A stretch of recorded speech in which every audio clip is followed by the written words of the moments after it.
Les missionnaires du recensement général de l'agriculture ont organisé une activité plénière ce matin à la salle de réunion du gouvernorat de Koulamoutou. Cette réunion qui avait pour objectif principal actualiser les données structurelles sur le monde rural dans les domaines de l'agriculture, l'élevage, la pêche et la forêt en liaison avec les questions de pauvreté et de sécurité alimentaire. En présence des plus hautes autorités de la province, en tête desquelles le gouverneur de la province de Logololo, qui a procédé à l'ouverture de cette activité en souhaitant la bienvenue aux missionnaires du recensement. À l'entame de mon propos, j'ai laissé honneur de m'acquitter d'un agréable devoir, celui de vous souhaiter à toutes et à tous une chaleureuse bienvenue dans notre belle province de Logololo. Le secteur agricole devient l'un des piliers de l'économie du pays. Depuis 49 ans, le Gabon n'a plus réalisé de recensement agricole. Le pays manquait d'informations statistiques faibles,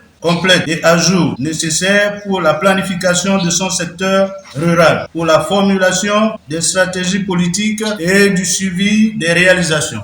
Suivi de la présentation du RGA, des principaux résultats de la phase de dénombrement et de la présentation de l'enquête de production végétale et animale par Madame Moussavou et Monsieur Mougoussi qui nous donnent plus de précisions sur cette mission. L'objet de la mission était de faire déjà un cas exploratoire de sensibilisation, mais également de présélection des dossiers des futurs agents enquêteurs de la prochaine phase.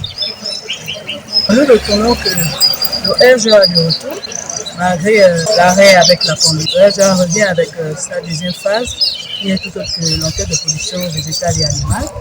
Et après notre départ, des équipes vont déployer pour la suite les activités de cette enquête. Il y a eu 8500 opérateurs qui ont été recensés dans la province. Et ces 8500 sont repartis un peu de manière éparse selon que certains pratiquent l'agriculture de manière propre, spécifique, ou bien ils ont une association d'activités. Donc ces informations que nous avons présentées, c'était déjà pour que les autorités locales sachent qu'il y a eu un travail de terrain qui a été réalisé et qu'il était tout à fait normal que nous venions présenter ce qu'on avait pu récolter comme information sur le terrain. Cette première phase du RGA a permis de connaître le nombre de ménages et d'exploitations agricoles dans toute l'étendue du territoire national.